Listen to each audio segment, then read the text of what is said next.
All right, so Henry, you and I, we've known each other for a little while now. We've been going back and forth. We've talked business quite a bit. And I look to you in the jiu-jitsu space as one of the unique people who's just really stood out as someone who's been innovative, who has created amazing opportunities for yourself, your family, but also a lot of other instructors, students, et cetera. And this network through the Gracie University and the things you're doing with law enforcement, which I want to get into towards the end of this, and how gym owners can actually generate potentially a new revenue stream that they probably haven't thought of, because I didn't think of it until I talked to you. I want to dive into that. But before we get into anything, let's just start off with this. What is jiu-jitsu and why is it such an amazing art? Well, I know you're not asking for yourself because you already got the bug. First of all, you're addicted and you're a lifer and you're stuck. But I think that you're intelligently asking for your massive audience, many of whom are gym owners. So listen, let me just say this. What is jiu-jitsu? Jiu-jitsu is the most effective self-defense system the world has ever known. That's in a generic sense. And that's in terms of why my family practices it. That's what it's for. Self-protection, self-defense, self-empowerment. Jiu-jitsu is the ultimate equalizer that enables anyone to defend themselves against someone stronger, more athletic, more powerful with leverage, technique, timing, and energy efficiency. That's what it is. Jiu-jitsu, the way I like to explain it to some people, jiu-jitsu delivers what every other martial art promises or claims to offer, but doesn't deliver on. Jiu-jitsu is that art. Instead of the Karate Kid, it should have been the Jiu-Jitsu Kid. Like and here's what's wild. Like we've always known this in the Gracie family. Now America and the world is starting to recognize this truth. It's a quintessential art in the Ultimate Fighting Championship. And it's something that today military and law enforcement at the highest levels are practicing as part of their regular hand-to-hand combat training. And I'm just honored to be part of the family that really made it all happen. And my grandfather, for those who don't know, was one of the co-founders of Brazilian Jiu-Jitsu in the early 1920s. Made it happen in Brazil, challenge matches, demonstrating proficiency against other martial arts and other martial artists, defeating, people much larger, much stronger, proving the efficacy. My father brought it to America in 1978, started teaching in his garage here in Hermosa Beach, opened the Gracie Academy in 1989, 11 years later. In that time, conducted countless challenge matches with representatives of other martial arts to prove the effectiveness of jiu-jitsu in a no-rules fight setting. And then those challenge matches in Brazil and in the early garage days served as the really kind of the predecessor for what is today UFC, MMA, right? That all began with this idea of Gracie Challenge. Take one martial art, another martial art, let them fight, and then let the viewers see what really works and what doesn't. And when they put that on television in 1993, November 12th, in Denver, Colorado, the world saw something crazy, right? 8 men, different disciplines, no weight classes, no time limits, no rules, anything goes. And then one of those guys was Hoist, my uncle, who went in there as the family representative, and amongst other reasons was chosen because of his smaller physique, knowing that he would be a more effective representation of jiu-jitsu's effectiveness if he could go in there and defeat these much larger, much heavier, much more athletic opponents. And he did that. He won UFC's 1, 2, and 4, put the art on the map. And from that point on, military, law enforcement, civilians all over the world, it kind of demystified martial arts, right? Yeah. It was all this hoopla. And then all of a sudden it was like, wait a minute. You're telling me the skinny Brazilian guy in the white pajamas is going to beat that huge, swole looking martial artist of another discipline? No way that's going to happen. So when it happened, everyone said, wow, if I'm going to learn a martial art, let's learn what the skinny guy is learning, because chances are if I need a martial art, it's going to be against someone who is more athletic or more powerful. So it only makes sense to invest in the art that gives the smaller person a chance. And jiu-jitsu, right? And this is not a biased opinion. This is simply a fact, statistical fact. Jiu-jitsu has been proven effective against larger, more athletic opponents for a longer period of time than any other single martial art on the planet. Now, mixed martial arts, learning all the arts and blending them together is also great, but you have to know jiu-jitsu, because if you don't, your chance in a real street fight situation against someone stronger will not be nearly as strong as if you learn this amazing martial art. So Well, and thanks for that background. Obviously, yes, I'm a big advocate for it. I got started probably five years ago, and just fell in love with it. And I think that for anybody who hasn't tried it, and they maybe have a traditional CrossFit or strength conditioning background, they come to the table with some level of fitness. I don't think that being stronger and fitter is going to be a bad thing, but I imagine when they get on the mat, they have to be aware of something. So what would you say to someone who's interested in jiu-jitsu? They have an idea that, hey, I saw it on the UFC. They go to the ground and obviously whatever they're doing is working because that person just got choked out or armbarred or whatever. But where do you even start? And then with that, what pitfalls do you see for people entering the sport, the self-defense, with a physical dominance? And I say that as someone who came there with, a certain level of strength and conditioning that I was able to kind of utilize. But after a while at the right opponent, you can't utilize those type of things. You need to be more strategic. You need to have better technique. So what challenges do you see with people that are physically strong and fit where they get away with stuff, but when they shouldn't? And then what would you recommend on how they start? I guess it's kind of a twofold question. Sure. Thanks for that. Regarding new students, new people who are on the fence, they listen to Joe Rogan, they watch UFC, they work out, they stay in shape, like many of your audience members. If you're on the fence, what I always say is this: the best way to the UFC is not a good introduction to jiu-jitsu for someone who has fear of injury, fear of embarrassment, fear of not being good at something, because that's a professional sport with the competitors at the highest level. So you look at that and you almost disassociate. Like you watch professional football and go, man, that's dope, but I want nothing to do with it. So don't let the UFC be your intro, and don't let the UFC as a result deter you from giving it a chance. The reason why Jason's in love, I'm in love, Joe Rogan's in love, Sam Harris in love, you name it, like the number of celebrities, Vince Vaughn, all kinds of celebrities right now are doing jiu-jitsu. The reason why is they got the bug, they got an intro, and they got a good intro, and they went for it. So what I'm saying to all the audience members out there is this: go to our website, gracieuniversity.com, watch the first 3 lessons. Now, because you're going to have a chance to see pure self-defense Gracie Jiu-Jitsu taught without a cage and bloody punches and slams and knockouts, you're going to see the true art for what it is from the beautiful sense, and then the effective sense. It's going to be a raw, unfiltered introduction to the practice of jiu-jitsu.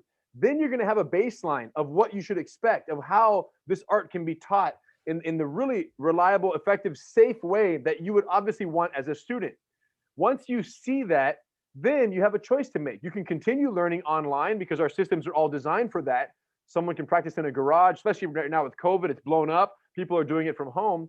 So you can learn online, or if you're more of the brick and mortar type learner, many people are, you can go find a school. But when you go find a school, at least you now have something to compare it to, because you saw us teach online. This is all free, by the way. You log on. We unlock 30 lessons of different programs.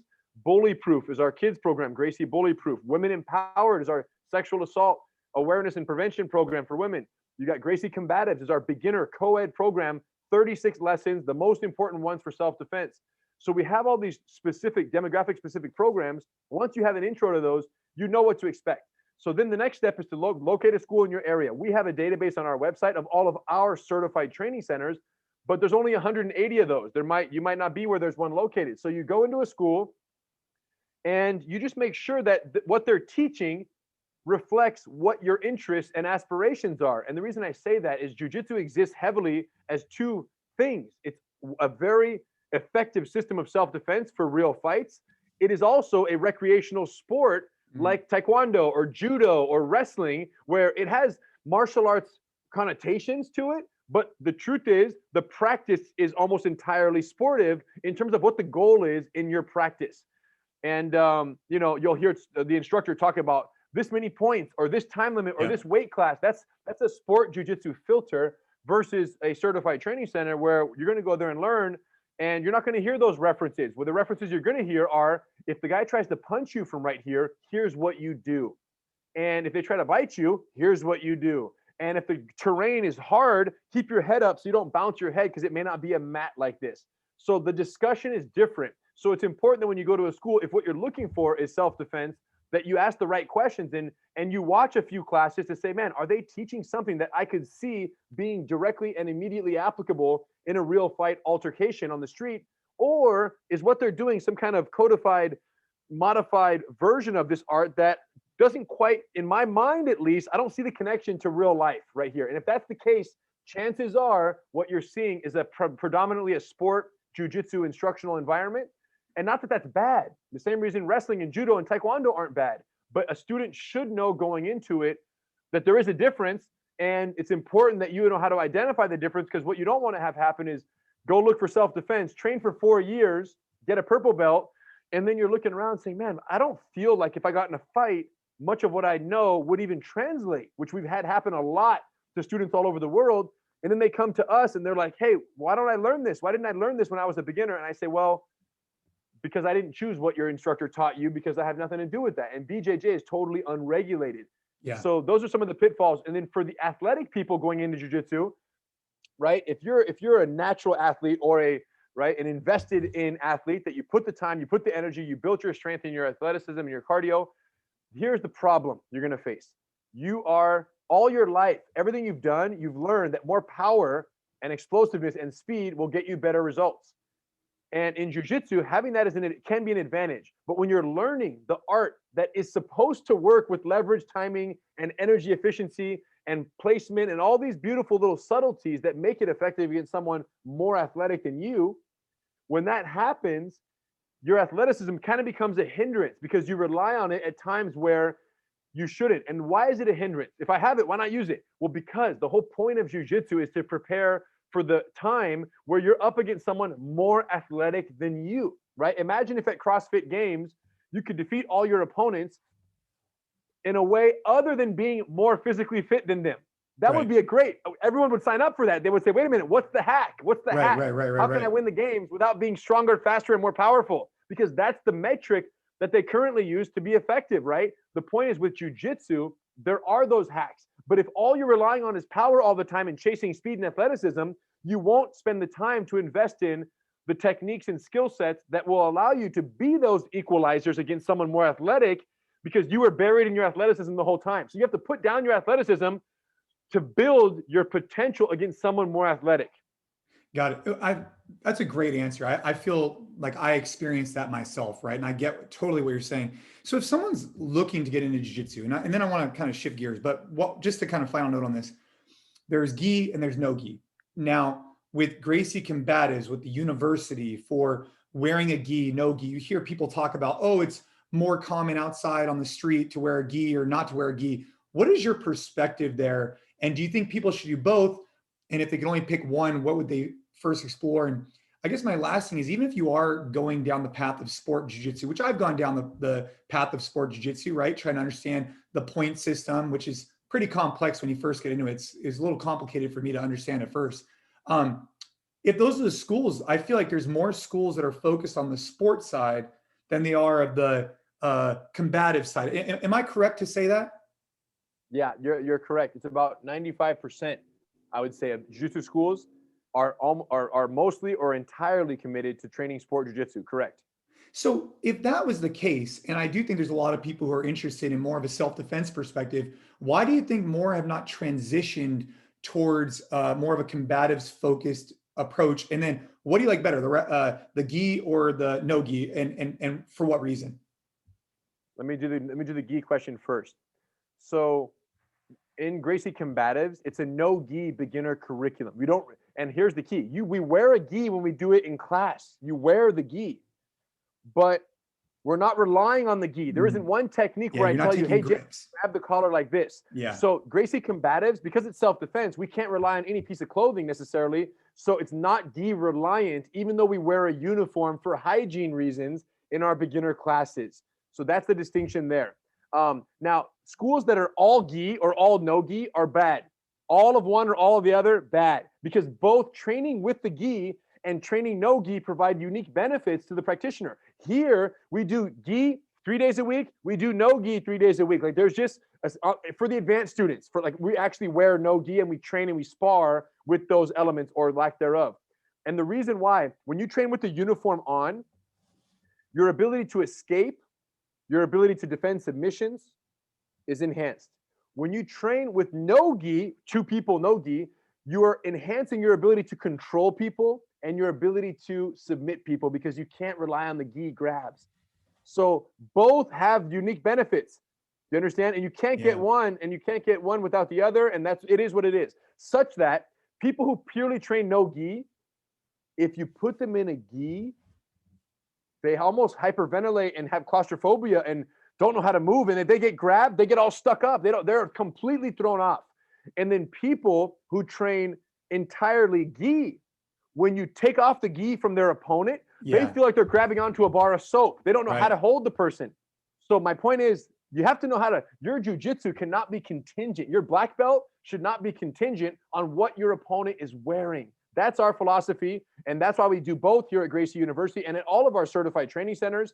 But that's the mindset, is that it's, hey, Monday or Tuesday, gi or no gi, it doesn't matter. There's no such thing as all or not. There is, sadly, but there shouldn't be, because I think that everyone should be exposed to both. Now, I will say that the schools where it is all one or all the other, they're largely associated with the schools that are predominantly sport, because they're preparing for an engagement that they know will be no gi, or that they know will be gi. So they're investing all of their time in that one type of engagement for sportive, dominance and competition victory and gold medals, which is makes sense for what they're trying to do. 100%. You have to, not only make sense, you have to, because your competition is doing the same thing. So you got to stay up to the par. Now, regarding the question regarding why aren't more schools teaching self-defense? The first answer is people can only teach what they know. Okay. So someone who trains at a sports school, when they become a purple belt, brown belt, eventually a black belt, and they say they want to open a school, they're just going to do what was done to them. They don't know how to make it. That's just what it is. They don't, there's no other way. You have to break the mold to do that.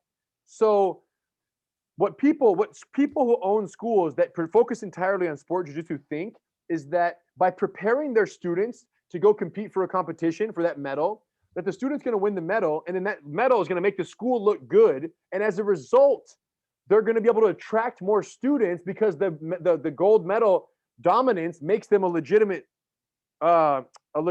source of jiu-jitsu instruction, because their student got a gold medal. But what they don't realize is that when your student wins a gold medal, the main people who see that are other people who do jiu-jitsu in sport and already have their own schools that they train at, right? It's not like you have this huge global audience watching spectator jiu-jitsu and then signing up because so-and-so won a gold medal in jiu-jitsu. That's not how this works.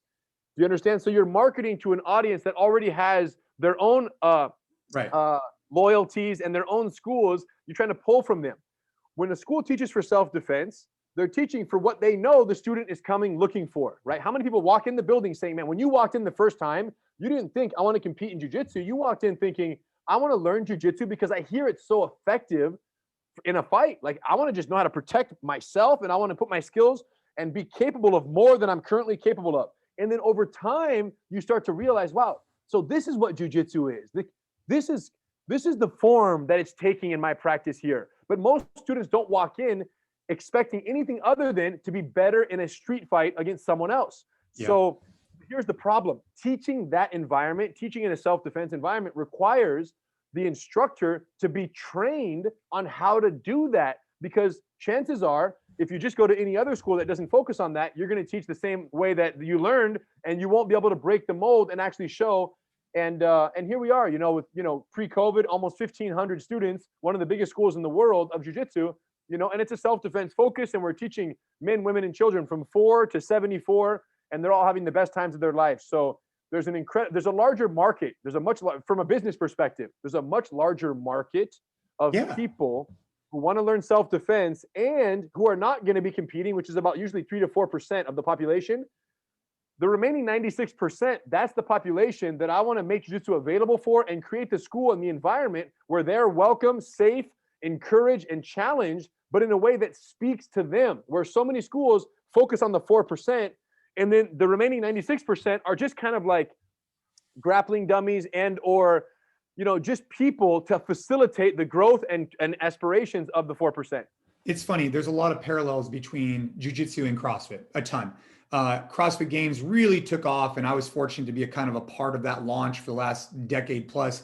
And gyms got started, and there was people that that's what their interests were, right? Where they want to go to the CrossFit Games, but they didn't realize that 90 something% of their membership that paid the bills, that grew the business, had no interest in ever competing in the sport of fitness or potentially competing in the sport of jiu-jitsu. And so what did, as you've grown your business from brick and mortar to digital, and we can get into the digital, but the brick and mortar in particular, what types of things have you seen? I mean, growing your schools, I think there's so many parallels, but what pitfalls have you seen in jiu-jitsu, and what encouragement do you have about, the business side of jiu-jitsu? Because I see a lot of growth in jiu-jitsu, just like I saw CrossFit kind of take off. I feel like jiu-jitsu is just hitting this big stride right now, more than ever. Yeah. But what advice do you have for someone who wants to open a school? And do you even advise to open up a school? Or do you think it's kind of not a good thing to do? No, I advise it 100%. I feel like, jiu-jitsu has literally is just scratching the surface right now, number one. So anybody like who's listening right now thinks, oh man, I've been hearing about it for 7 years, but I haven't done anything about it. You're still very early. Let me tell you how early we are. So right now, law enforcement in America is under incredible scrutiny because of their use of force. We've been teaching law enforcement for 25 years. For 25 years, we've been telling them cops need to train at least 1 to 2 hours a week. What they've been doing instead is training 4 hours a year because that's what the state mandates in most cases. So a police officer, Officer Jason, gets 4 hours a year of jiu-jitsu type grappling tactics, and then has to go arrest some wild, drugged out, freaking huge monster of a person, with or without a weapon, and has to take this person down and put them in cuffs. So cops are grossly underprepared. They always have been. The only difference now is they're under such scrutiny because everything's being recorded on video. Yep. So now you have to be much better. And the put it this way, the level of public and civilian visibility of law enforcement in America has gone up 1,000 times, but the training tactics have stayed the same since 1964. So nothing has changed. So what we have is an incredibly disastrous scenario of that increased accountability with the archaic training practices. Well, finally, the straw is breaking the camel's back. And right now, every single department in the country is under incredible scrutiny for reform and budget cuts and all these things. You better do something. Otherwise, you're going to get swept up by this wave of police reform that's going to essentially do more bad than good in many cases if you don't preempt it and do something yourself first. Well, a department that we've been working with for 11 years, Marietta, Georgia, police department, guess what happened? They had a video go viral on their watch. Terrible, all the wrong reasons. They were punching a guy way too much and it went out, and now the department looks terrible. One of the command staff there, Major Jake King, decides, he says, man, we can't ask them to perform better if we don't provide better tools. So it's unreasonable to expect them to do more with so little. 4 hours a year. Who are we kidding? Right? So at that point, they said, what we're going to do is take a group of rookies in the academy, new hires, and put them on regular weekly jiu-jitsu practice 2 times a week for the 5 months that they're in the police academy. We're going to buy their uniforms, and they let them sign up on the department's dime at a local, carefully vetted civilian Brazilian jiu-jitsu school. And they did this. They were the first ones to do this. After 5 months, the officers come out. They're the most confident group of new recruits in the history of the agency. They're using the techniques in the field, and they have video of these recruits arresting people more convincingly, more calmly, less violently, no profanity, no punches, in a way that has never been seen even by the longest standing veterans of the agency. So when they saw this, Marietta said, man, this is so good. Let's open up this sponsored training opportunity to the entire agency, 145 officers. So they did that. 95 officers opted into this program. 50 did not. So you have in the same agency, you have a control group, and they were able to do that for 18 months. And they just recently published the data and was shared with me because I have a relationship with Marietta because they've been certified in our law enforcement called GST, Gracie Survival Tactics. You can see up there all those challenge coins from different agencies. So they're certified for 11 years. So they shared the data with me. We published the data together, and here's the result of that situation. So in the 18 months prior to the initiation of this program, and the reason why this matters to everyone who's listening is because a new opportunity has opened up for jiu-jitsu in America that never existed. And it's time, if you own a CrossFit gym, it's time that you get certified to teach jiu-jitsu and add it to your menu of offerings, your catalog of offerings there, so that you can join this jiu-jitsu bandwagon and ultimately help save lives in your community, in police officer lives and civilian lives. That's why I'm telling you this right now. So back to the story. So the 18 months prior, and this is all published on our website, and Marietta You can check it out. I'll give you the link at the end if you care. gracieuniversity.com/reform. So they published this data 18 months prior to the initiation of this program. There were 29 officers injured in the use of force, using force in the field. 29 injuries, 18 months. In the 18 months after the program, there was all the way down 15 injuries sustained in 18 months after the initiation of the BJJ program. It's a 48% reduction agency-wide in injuries to officers in their uses of force. Now, here's what's wild. All of the reported injuries, those 15, all of them were from the non-BJJ training officers in the agency. Is that right? Yeah. So 15 injuries in the minority, which was the 50 officers who did not opt in, whereas the 95 officers who opted in, 0 reported injuries in 18 months in all of those uses of force that happened. So why don't you think everybody opted in? I'm just curious. Like if your department's going to pay you to train. Why doesn't everyone do CrossFit? Why doesn't everyone do Jiu-Jitsu? Why doesn't everyone do good things for themselves? Because the truth is, some cops, are old, out of shape, or too much ego. They have that pride in their gun and their badge. You know how it is. Jiu-Jitsu requires a little bit of an ego check, but once you get into it, it's the best thing you've ever done. So we'll explore that later. But right now, I'm going to share more data, but Marietta's main goal now is to get the rest of those officers to opt in because of how much money the agency is saving as a result of the reduced workers' comp claims that aren't happening because there aren't the injuries anymore. So with the reduction in those injuries, they've already saved over $67,000 in workman's comp claims that never happened as a result of the less sustained injuries. Now, in the population of Jiu-Jitsu, there's 0 workman's comp claims, 0, 100% reduction. There's non-existent. So far, obviously, things will happen, but just statistically, it couldn't be more promising. So then I asked the agency, I asked Marietta, I asked Major King, I said, what about injuries to suspects? And he said something remarkable, that the injuries to suspects, we talk about hospitalization is the classification, right? A little bruise or a scratch, nothing. Hospitalization clearance is what the watermark is for a sustained serious injury. Serious injuries to the civilians in their interactions with officers are 53% less likely with a BJJ trained officer.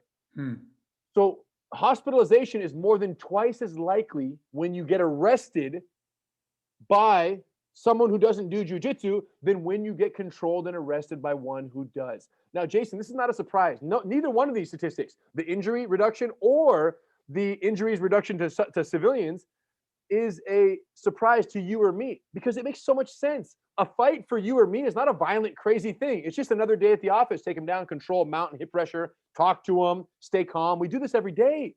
So this is the whole point. Now their officers are doing this every day, just part of jiu-jitsu. And I said, Marietta, how are you guys paying for this? Where's the money coming from? Because the number one concern for every chief is budget. It's always budget. That's why nothing good ever happens is budget, right? But it's why anything good doesn't happen, I should say, is because of the budget. And he said, Rener, in the beginning, we just use asset forfeiture funds. So when they seize drug money or they take down a drug lord and they get, that's federal asset. And if you submit a grant request, the federal government will approve the agency to use those assets to fund anything that has to do with training or equipment. That's it. Really? Training and equipment. So this is considered training for the officers using asset forfeiture. But here's the beautiful part. That was in the beginning. And they spent $26,000. There's been 2,600 classes taken so far by the officers in the 18-month period. $10 per class is the deal. So $26,000 invested, $67,000 saved. Net profit or net savings for the agency is over $41,000.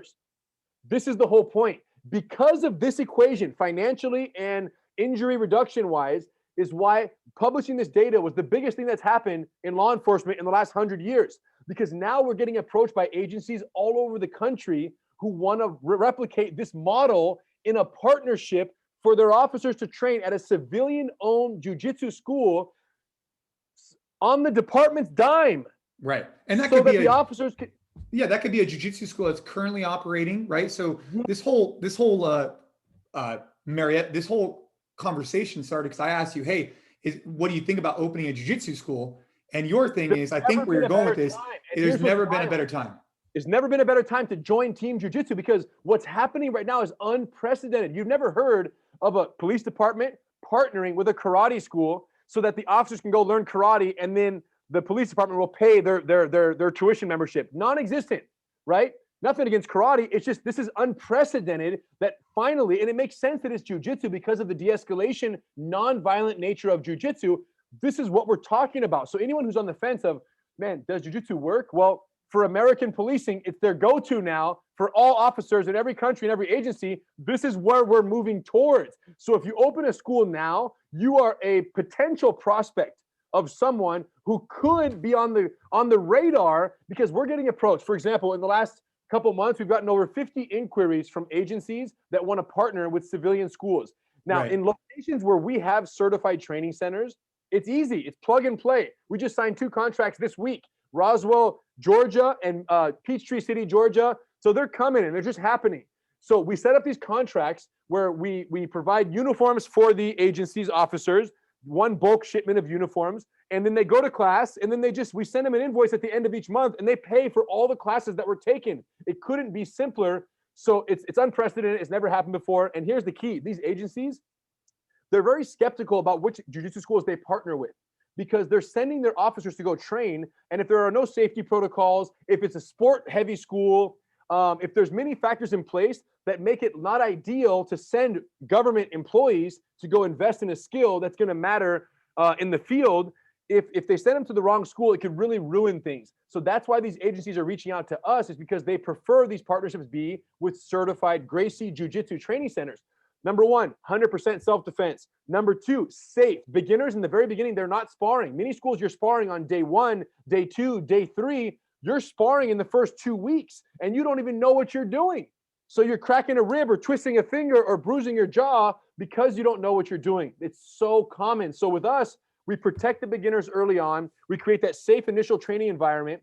And because we have our law enforcement certification called Gracie Survival Tactics, this is a separate product that we certify agencies all over the country in week-long instructor certification courses. This is a huge part of our business. Because we have that course and we're already certifying the agencies, these chiefs of police trust us as a teacher of teachers organization. So they know the quality of our instruction and the quality of our curriculums. So they know when they send their officers to the civilian-owned school that instructor will, number 1, have the highest quality teaching standards adhered to. Number 2, that instructor can teach GST, law enforcement specific. We're talking weapon retention. We're talking arrest and control transitions out of submissions. So there's a lot of adaptations, Jason, that are necessary to make jiu-jitsu law enforcement applicable. Like when you have all the duty and all the gear, and this GST program provides that. And it's on video, all online. So a student can go to class, go home, log on, and watch the very lesson they just took, because all of the material exists online as well. And that's free for all the officers from that department. Once the department partners with us, all the officers get that free online access to the videos. So for all these reasons, certified training centers, what we call CTCs, are the perfect partners for the agencies. But literally right now, Jason, we're getting so many inquiries, we don't have schools there. And sometimes there is no school. So we're working on opening schools in territories where we have inquiries, but no certified training center. And that's why I'm saying, if you own a CrossFit gym, you already know how to run a business, right? Maybe there's a next door vacancy in a building, and you're like, man, I want to learn jiu-jitsu, and I want to open a certified training center and have it as part of my offering to my CrossFit members, but also so I can plug into this department partnership possibility.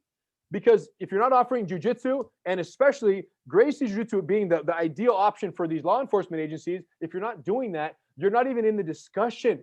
We can't even offer the opportunity. So if you own a jiu-jitsu studio right now, or CrossFit, I mean, so we have corporate wellness locations, and when we go to a company, we go and we have a certain kind of protocol we go off of to try and get that corporate account.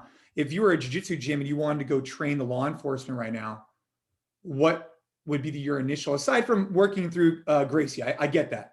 Aside from working through you, what would be their steps if they want to try and reach out to local law enforcement and get those guys into their facility? What type of recommendations would you have for that? You're saying if you own a jiu-jitsu school or a CrossFit? I would say jiu-jitsu school, and then yeah, eventually if you have a CrossFit gym and you want to start getting them in, right, whether it's for fitness or for jiu-jitsu, if you end up opening that, the challenge for a CrossFit gym owner is that they don't have an expertise in this form. So how long would it take?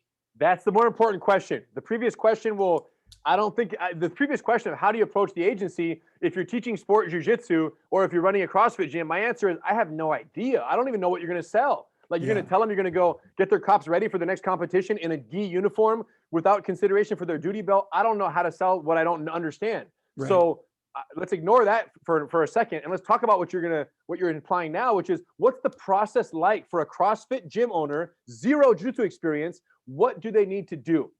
So I'm going to explain two things. One is called TRP, Territory Reservation Program. The other is called ICP. I'll start with the ICP, Instructor Certification Program. In jiu-jitsu, there's this weird belief that if you're not a black belt, not in jiu-jitsu as a whole, but there's some people who perpetuate this idea that if you're not a black belt, you can't teach. And the thing is this, the black belts that's pretty common practice. Yeah. I know. And the black belts are the ones who impose that mindset. They want people to think that because that way it's a monopoly for them. Number one. So black belts have an interest in convincing the world that other black belts shouldn't be teaching because then it keeps them at the top of the mountain. Here's the reality. The reality is you, Jason, today, if you ended up in the middle of China and you were going to start a business and you felt that people would want to learn jiu-jitsu with the skills you have now, you would change some lives with people who've never seen jiu-jitsu. So the point is, all you have to do, you only have to have enough water to fill up the cup of the person who's holding it. And if that cup is very small because they're brand new, you're going to fill it up just as easily as anybody else. So right. I'm not saying you should be underqualified. What I'm saying, though, is beginners simply need a very structured beginner exposure to jiu-jitsu. And Gracie Combatives, we've distilled all of the art down to the core 36 fundamental techniques. That is that program. So when we certify an instructor, we're not saying you got to be a black belt. We're saying approximately 12 months, give or take, someone goes through Gracie Combatives, gets some more advanced training beyond that slightly, and then once they do that and they have skills in this beginner course, they go into what's called the Instructor Certification Program. It's called the ICP. And the ICP, you unlock it. It's a 60-day online train the trainer, basically learning modules, how to teach jiu-jitsu. Think of it as an online semester of instructional jiu-jitsu guidance. And at the end of that 60-day online course, you submit 5 videos demonstrating proficiency in those teaching methodologies. And if you pass, we invite you to California to then verify those teaching proficiencies and your skill set in the techniques in person. There's a live evaluation here that happens twice a year.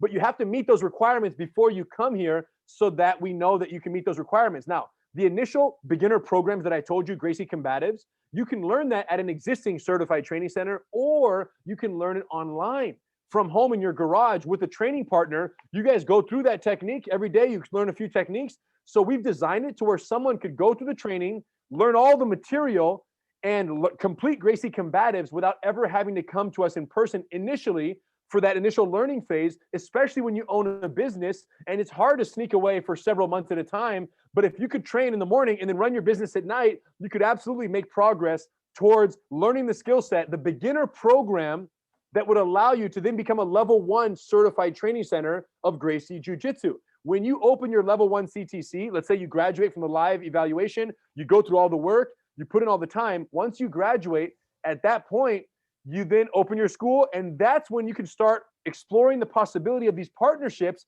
because the police officers they're going to send you, right? These are officers who also know very little about regular jiu-jitsu, and they're going to come in and you're going to be able to offer Gracie Combatives. And that's the very bare minimum program that any agency would be looking for so that these officers can get regular weekly jiu-jitsu practice in a safe, controlled environment.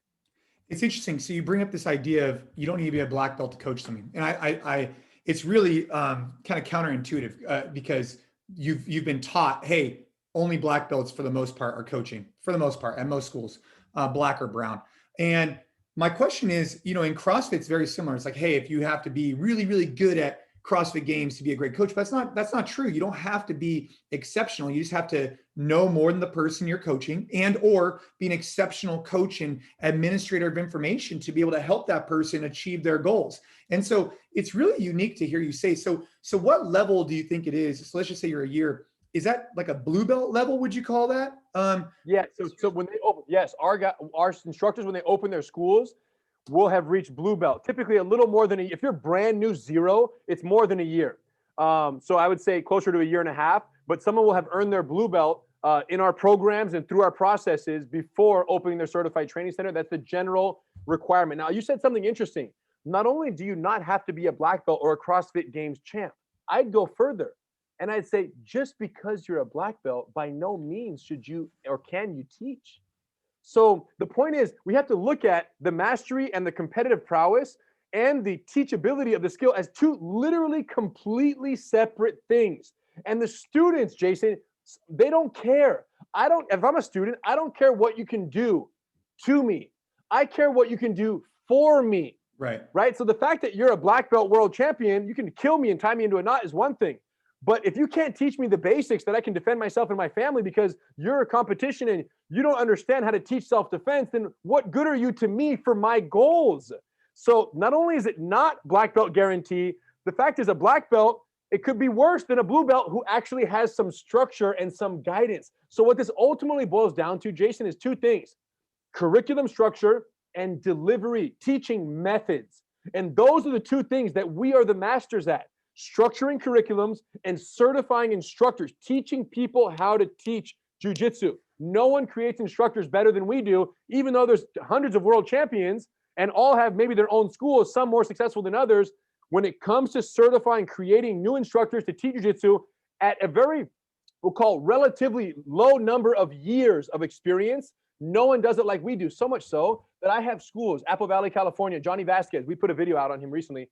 Johnny Vasquez, blue belt, 3 years he had his school, over 350 students this guy's doing in 3 years. He's grossing over $40,000 a month in memberships, and he's a blue belt. And there are black belts in his own city that have less than 100 students. So how does one articulate, but wait a minute, it's not like the students don't know that black belt exists. They know the black belt's there. And many left the black belt to train with the blue belt because they found safer structure, self-defense, online resources. The business model is just so much more powerful, and the experience is so much more pleasant and encouraging for the student that they don't want to go. They want to learn jiu-jitsu, but not like that. They want to learn it with Johnny, not with that black belt down the street. So this is happening all over the world. So in CrossFit, we have very similar. There's no consistency across the board. And you're trying to provide consistency through your instructions, through your protocols. I get it. We do the same thing at our gyms, right? So we have a bunch of gyms that follow our programs and we have our protocols.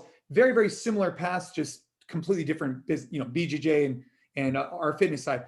But my question is, what do you think is going to happen for the future of jiu-jitsu? Meaning, jiu-jitsu is growing like this. The law enforcement, like I was telling you, even on the most recent, case, we're reading about with George Floyd, they bring up jiu-jitsu and how it's a very effective art and that they train it. Now it's becoming more of a common theme, right? Jiu-jitsu comes up a lot. And what's going to happen if someone goes in? How do you provide consistency across the globe in jiu-jitsu so that someone doesn't go in for a poor experience and all of a sudden they start thinking that all jiu-jitsu gyms are going to be like that? And I know the answer is, hey, you're trying to provide the solution by having these protocols, but what else could be done? Because in CrossFit, we've seen that where, because there is no level of consistency, it's not a franchise, right?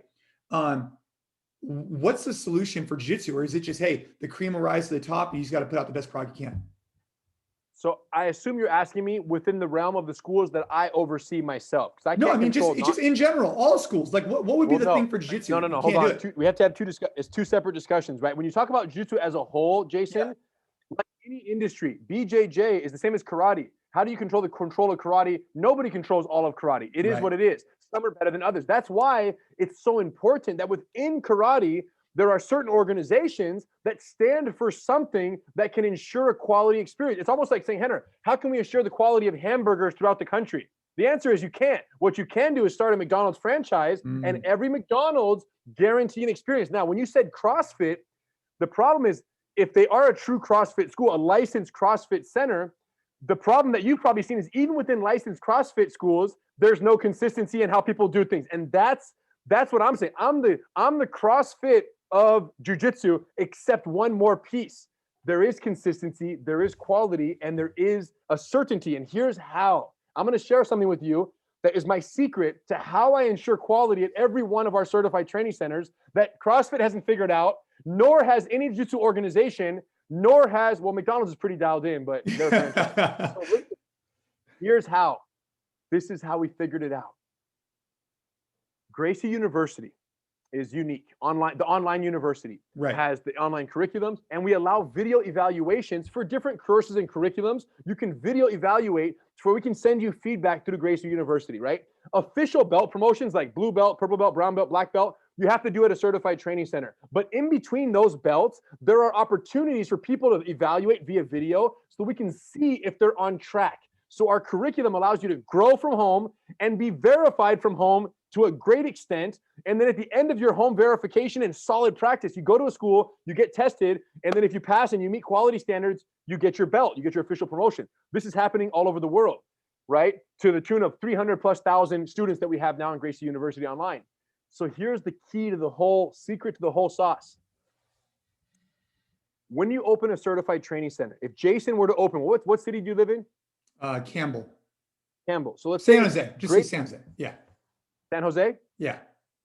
Gracie Jiu-Jitsu San Jose, certified Gracie Jiu-Jitsu training center under Jason Khalipa. Once that school opens and you start teaching Gracie combatives, Gracie bully proof, women empowered, master cycle, it's a full-on business. We're going to part you with the San Jose PD. You're their go-to spot. Everybody's winning. When that happens, and one of these students, civilian or not, so law enforcement, gets to the point where they're ready to test for their belt promotion in Gracie Combatives, our beginner program, you are going to test the student, Jason, at your location, but you're going to video record the performance of that student's test. You are going to upload that test. So when Jason says, my student's ready for Gracie Combatives, you upload it and say, here's why I believe they're ready. Look at this. And you're going to tell us out of their performance, what deductions you would give them as their instructor. I would deduct 7 points. But since they are scoring above 90%, it's a pass. So 90 or higher considered a pass. -7, that counts as a 93. So you would send in their test, Jason, and we would then watch at headquarters, we watch your evaluation of your own student. So now you evaluate them and we evaluate your evaluation. Right. So thank you. Game over, bro. So now, let's say when I evaluate my team, I have a team of evaluators, head instructors. When they evaluate it, let's say that you in fact scored -15. Your student scored -15. So it was actually a fail. I would send the results to you, right? You get your note, all the time codes, Jason, of every mistake that you made, your student. When I say you, I mean the student. Every mistake the student made, they get 15 time codes of all their deductions.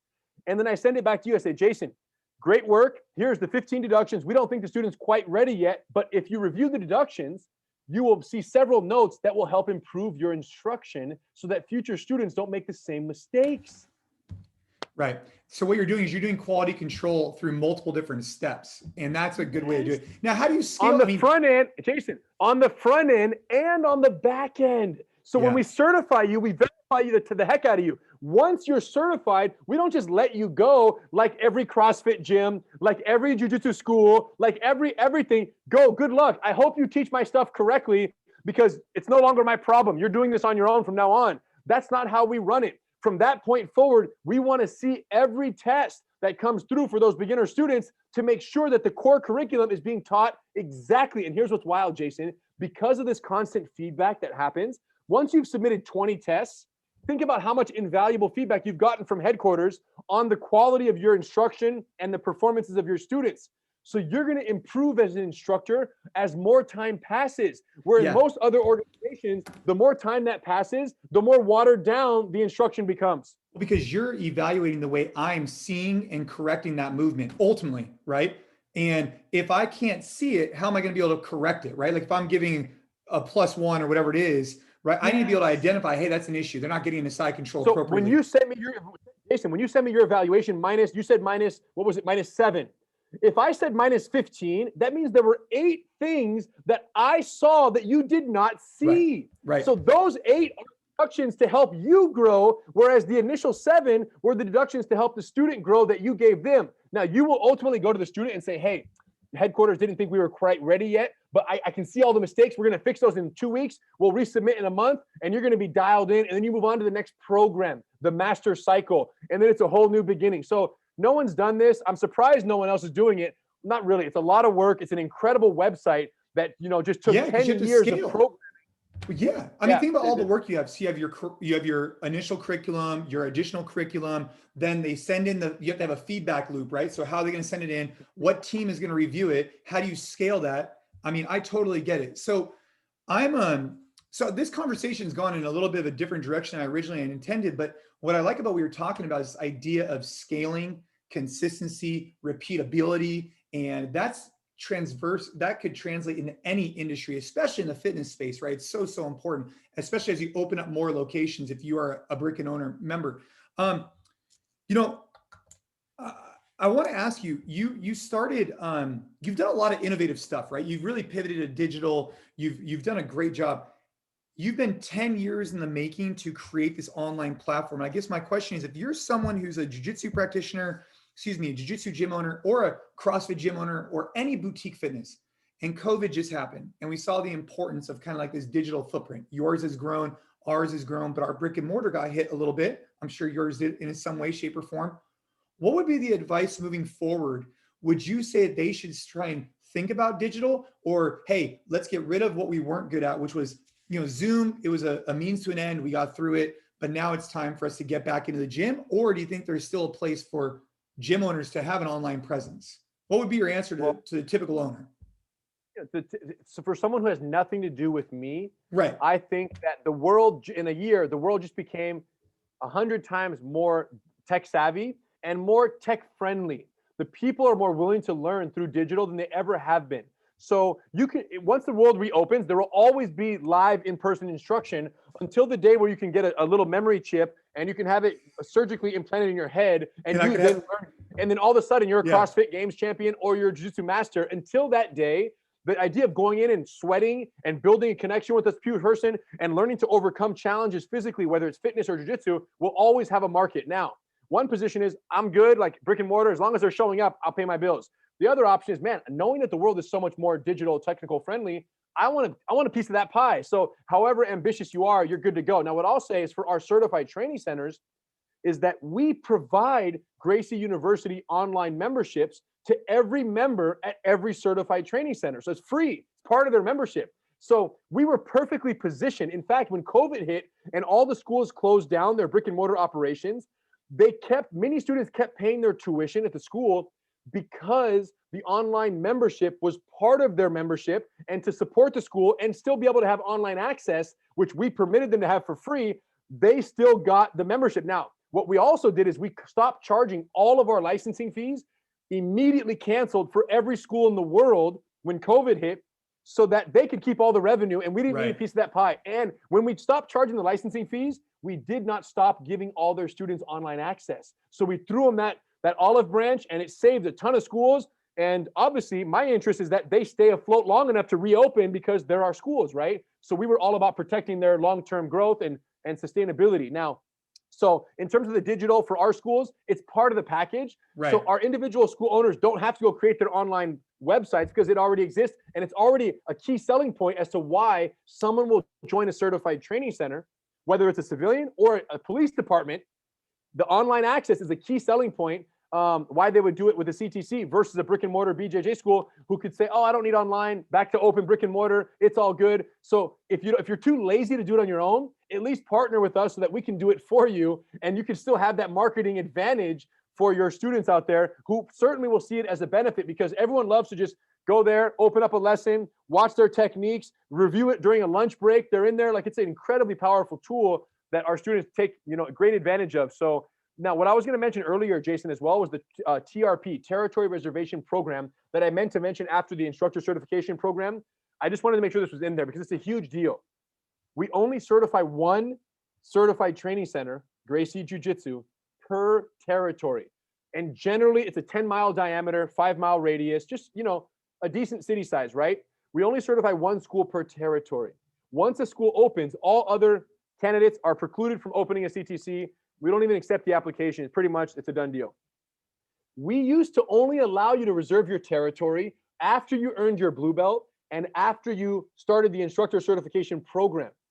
Now we changed it to where you today, or any CrossFit gym owner today, could submit a territory reservation application, lock up their territory for the 12 months for them to study the Gracie Combatives material and internalize that material, and buy them enough time to begin the instructor certification program. And during that time, not have a risk of someone else swiping the territory from you. So this territory reservation program started right around COVID last year, March, April. Yeah. We've had over 200 territory applications submitted all over the country. So these plots of land are being bought up, and then people are buying themselves the time to then go learn the material. And then once they complete it, they know their territory is safe. They open their CTC, everybody wins, we're all benefiting. The reason why I pointed that out is all it takes to actually reserve the territory is the $1,600 fee, $1,600 fee. That is what pays for you to go through the Gracie Combatives and the entire instructor certification program. So the instructor certification program, ICP, is $1,600 no matter what, with or without a territory. That's what it costs to do that. Right. What we're saying you is can get a territory. Right. I'm saying by prepaying that, you get 12 months granted to you, because we wanted to give people that safety. So it's like a consideration that we're giving to someone. As long as you put up the money and the commitment, and I'm going to do this, we'll lock up that territory for 12 months. And that happens when you submit that application. So on our website right now, gracieuniversity.com/TRP is, let's see, /TRP, just to make sure that's the right URL. Yep, that it is. So gracieuniversity.com/TRP is where it explains everything about this process, the reservation process, the business model, the certification fees, all of this aspect of what it takes to become an instructor and open a school. You can find at gracieuniversity.com/TRP, and you can submit an inquiry, just the inquiry, which is free, to find out, is it available or is it taken? And if your territory is available, then you have the chance to pay and submit the application, full on, lock up the territory. If it's not available, you won't have paid anything, because we'll let you know, like, yo, it's already taken. There's 2 guys. 1 guy came in the pipeline, locked it up, and you can't submit an application because we won't accept it. I have to ask, because I know people are thinking this exact same thing. You're super knowledgeable. You have an incredible, background, business acumen. You can just tell by the way you talk, the way you've built this business, pivoted to digital. It's been great. I've enjoyed this conversation. Did you have a formal business background or sales background, or who kind of taught you this piece of it? Because I know you've had mentors who have obviously taught you jiu-jitsu, of course, that's clear. But how about the business side? Where did that come from? Did it just kind of nowhere? Came from nowhere, and it came from everywhere. I didn't go to college. Actually, I did for a couple of semesters. I dropped out of college because I realized that everything I needed to learn about my business was in my family business. So I came into this head first, 17, 18 years old, graduated high school. I was all in. I had been working in the family business since 13. I started teaching as an employee at 13. At 16, I started teaching adults. By 18, I was teaching the Secret Service and Special Forces with my dad at Fort Bragg. So like, I was so early into jiu-jitsu as a profession, as an instructor, that by the time 1920, I took over with my brother Hidon as the head instructor.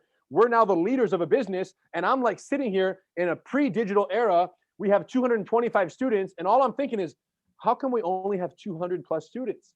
We're the Gracie Academy. We should be much bigger.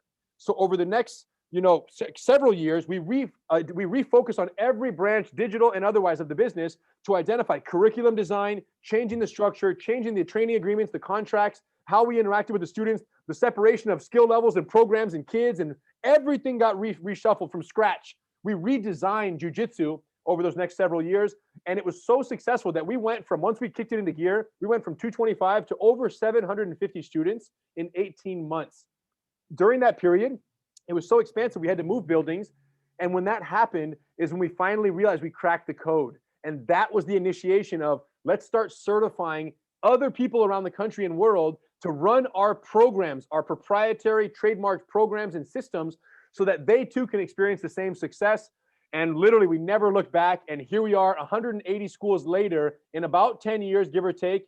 And we're growing at about 25 to 40 new schools a year. And since COVID and this new, since the launch We have 180 schools, Jason. Do the math. Right. Yeah. And you took on 200 more this last year. 200 new territories are reserved, but have not been opened yet, but they're undergoing training as we speak. That's what we're living in right now. So we have the potential to double our size in literally 12 months.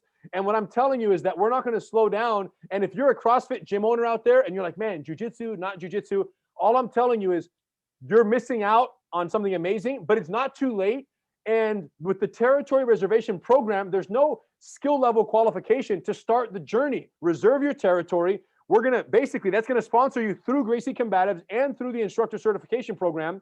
If nothing else, you're going to get an amazing training experience. And by the time you're done, then you can decide, okay, I would like to exercise my right to open this certified training center. I've had the best time of my life, and I want to be part of this Gracie Jiu-Jitsu movement forward, and I want to partner with the police department. I want to do all of that. And anybody who's listening right now who's still on the fence, what I would say is be excited about what I'm saying and be excited that I'm excited and that Jason's excited. But go to Gracie University, create a free profile, like a student profile, watch those first free lessons that I mentioned earlier.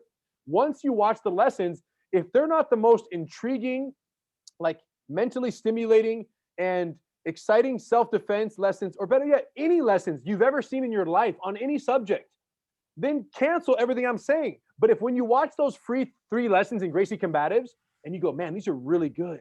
They teach well. It makes sense. I want to learn this. If you have that feeling, know that you should go beyond that and be the source of that feeling for other people in your community by going through the whole process and opening a certified training center.